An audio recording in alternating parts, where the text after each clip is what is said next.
ായ സ്വാഗതം. സുഹൃത്തുക്കളെ, ഇന്ന് നമ്മൾ ബയോമാഗ്നറ്റിസത്തെക്കുറിച്ച് വളരെ ആഴത്തിൽ സയന്റിഫിക്കായി മനസ്സിലാക്കാൻ പോവുകയാണ്.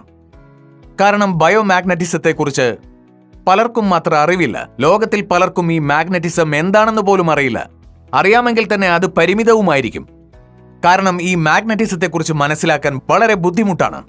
എന്തെന്നാൽ ഇത് പല ആംഗിൾസിലും ഒരുപാട് കൺഫ്യൂഷൻസ് ഉണ്ടാക്കുന്നു. ഇന്നിവിടെ മാഗ്നറ്റിസത്തെക്കുറിച്ച് ലോകത്തിൽ ആദ്യമായി ഒരു ഫിലിം ചെയ്യുകയാണ്. ഇത് കഴിയുമ്പോൾ നിങ്ങൾക്ക് മാഗ്നറ്റിസം എന്താണെന്നുള്ളതിനെ കുറിച്ച് കൃത്യമായ ഒരു ധാരണയുണ്ടാവും. ഈ ഫിലിം നിങ്ങൾ ആദ്യം മുതൽ അവസാനം വരെ വളരെ ശ്രദ്ധയോടെ തന്നെ കാണണം. അപ്പോൾ നിങ്ങളുടെ മനസ്സിലുള്ള കൺഫ്യൂഷനുകളും തെറ്റിദ്ധാരണകളും സംശയങ്ങളും എല്ലാം മാറിക്കിട്ടും. ഇന്ന് മാഗ്നറ്റിസത്തെ കുറിച്ചാണ് ഞാൻ പറയാൻ പോകുന്നത്. മാഗ്നറ്റിസം നമ്മുടെ ശരീരത്തെ എങ്ങനെ സ്വാധീനിക്കുന്നു, നമ്മുടെ ശരീരം മാഗ്നറ്റിനോട് എങ്ങനെ പ്രതികരിക്കുന്നു, നമ്മുടെ ശരീരത്തിൽ എങ്ങനെ രോഗങ്ങൾ ഉണ്ടാകുന്നു. മാഗ്നറ്റ് ഹീലിംഗ് എന്ന വർക്കാണ് ചെയ്യുന്നത്. എന്നാൽ അത് എങ്ങനെ?